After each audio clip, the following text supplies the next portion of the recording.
နိုင်ငံတော်ရဲ့အမြင့်ဆုံးအာဏာတွေကိုအပိုင်ဆိုးထားတဲ့နော်မင်းအောင်လှိုင်ကတော့ရွေးကောက်ပွဲမှာနော်ဥပဒေမဲ့လုပ်ရက်တွေလုပ်သွားတယ်ဒါကြောင့်မို့ကျွန်တော်ကပြောတယ်သူတို့ရဲ့ရွေးကောက်ပွဲကအတူရောင်ရွေးကောက်ပွဲ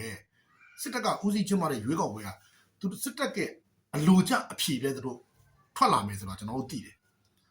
သူတို့နဲ့ဆန့်ကျင်တဲ့အဖြေသူတို့ထွက်ခွင့်ပြုမှာမဟုတ်ဘူးအားလုံးစီစဉ်ချလဲပြီးသားအဲ့တော့ကျွန်တော်ပြန်သုံးသပ်မယ်ဆိုရင်နိုင်ငံတော်ရဲ့အစစ်မြင့်နော်နိုင်ငံတော်အာဏာ3ရက်ကိုယူထားတဲ့မင်းအောင်လှိုင်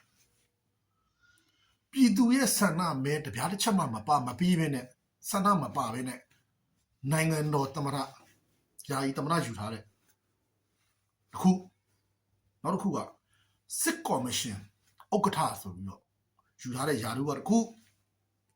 နော်နောက်တစ်ခုကလက်နက်ကင်စစ်တပ်ကနော်ကာကွယ်ဦးစီးချုပ်ဆိုပြီးတော့ယူထားတဲ့ယာတို့ကတစ်ခုယာတို့3ခုနဲ့မင်းအောင်လှိုင်ကနော်ပြည်သူရဲ့ဆန္ဒတ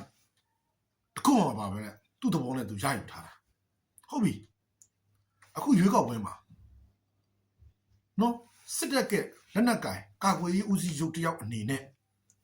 မဲယုံနေတဲ့ဟိုနော်ဝင်ကျင်လို့ဝင်ထွက်ချင်လို့ထွက်နော်ပြည်သူတွေနဲ့စကားပြောမဲယုံထဲမှာစောင့်ကြည့်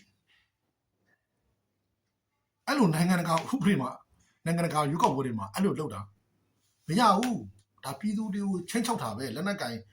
တပ်ဖွဲ့ရဲ့အကြီးအကဲတယောက်ကရွေးကောက်မဲယုံထဲကိုဝင်ပြီးတော့မဲပေးတဲ့နေ့မှာပြည်သူတွေရဲ့ကိုမေးမြန်းလာဆိုတာဒါလောက်ခွင့်မရှိဘူးဟုတ်ပြီဒါကာကွယ်ဦးစီးချုပ်နိုင်ငံတော်သမ္မတအနေနဲ့ဟောသူလောက်ခွင့်ရှိလားမရှိဘူးသူနိုင်ငံတော်သမ္မတအနေနဲ့သူမဲပေးရမယ်မဲယုံထဲသွားမယ်မဲပေးနေတယ်တော့မဲပေးမယ်မဲပေးပြီးရင်သူထွက်လာမယ်မဲယုံထဲကနေပြီးတော့အဲ့လိုဟိုလူလောက်ရှောင်းမေးဒီလူရှောင်းမေးဆိုပြီးတော့သူမှမေးခွင့်မရှိဘူးနော်ပို့ဆိုတာစစ်ကော်မရှင်ဥက္ကဋ္ဌနိုင်ငံတော်အာဏာကိုသိမ်းထားတဲ့စစ်ကော်မရှင်ဥက္ကဋ္ဌအနေနဲ့လည်းဒီမဲယုံထဲမှာဒီလိုဝင်ထွက်သွားလာပြီးတော့ပြည်သူတွေကိုမင်းများစစ်ဆေးခွင့်မရှိဘူးသူတို့လုပ်ရကမတရားလုပ်ရဖြစ်တယ်နော်နောက်တစ်ခုတော့ကင်းပြီးနဲ့ဖာမမော့ဖြစ်သွားတာမဲယုံထဲကိုပစ္စတိုကင်ပြီးလက်နက်ကင်ပြီးတော့မဲလာပေးတာလက်တန်းထောင်ပြီးတော့နော် BGF ကနေတင်ထောင်းတဲ့ KNA တပ်ဖွဲ့ကတယောက်ဒါလည်းရုပ်ပြစင်ပြရွေးကောက်ပွဲအတွက်နော်ကျွန်တော်အင်းစိန်နဲ့ကျွန်တော်တို့လှိုင်းသားရမှာဆိုရင်ကျွန်တော်တို့ပြည်သူတွေကမဲလာမပေးလို့နော် law speaker နဲ့လိုက်អော်တယ်မဲလာပေးဖို့ချင်းချောက်တယ်တကယ်လို့မဲလာမပေးဘူးဆိုရင်အစင်းတိုင်ပွဲမပေးဘူးနော်စောင်းစီဝယ်ခွင့်မပေးဘူး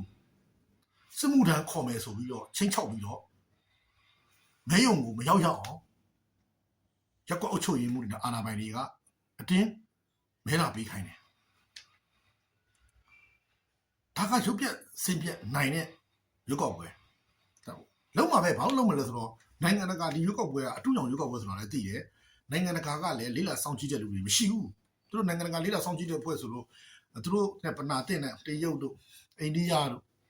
နော်ရုရှားတို့ဒီဖွဲ့တွေပဲရှိတာမတစ်စတက်ကမတရားလုပ်တဲ့ရွေးကောက်ပွဲမှာနော်အိမ်ဖြည့်ပြီးတဲ့ဆန္ဒမင်းတို့ကိုကြီးသက်သက်ခိုင်တို့ကဲခုဘာထုတ်လဲနော်ရန်ကုန်တိုင်းမှာ16နေရာရှိတာမှာ15နေရာနိုင်တယ်သူတို့ကြက်ခိုင်ရတနေရာတော့မှမင်းတို့ဒါဟိုမကောင်းတက်လို့ဒီတနေရာပေးတာပေးကောင်းပေးတာဖြစ်လိမ့်မယ်နော်မင်းတို့ချက်ဖွတ်ပဲနိုင်မယ်ဆိုတာသိတယ်မင်းတို့အုံတော့တွေခုတည်းမရှိဟိုမဖွင့်မျိုးသေးတာလားမသိနော်ကြက်ခိုင်ရေးပဲနိုင်မယ်မနိုင်နိုင်အောင်ကြိုတင်မဲ့နဲ့လုပ်မယ်ဆိုတာကျွန်တော်တို့ကအားအစာကြီးရဲ့အစာတွေကကျွန်တော်ကပြောထားပြီးသားဖြစ်တဲ့တော့ဒီရွေးကောက်ပွဲဟာလေပြည်သူလက်မခံတဲ့ရွေးကောက်ပွဲပြည်သူတွေကိုချင်းချောက်အကြက်ကင်တဲ့ရွေးကောက်ပွဲတစ်ခုဆိုတာကိုကျွန်တော်သုံးသပ်တင်ပြနေဖြစ်ပါတယ်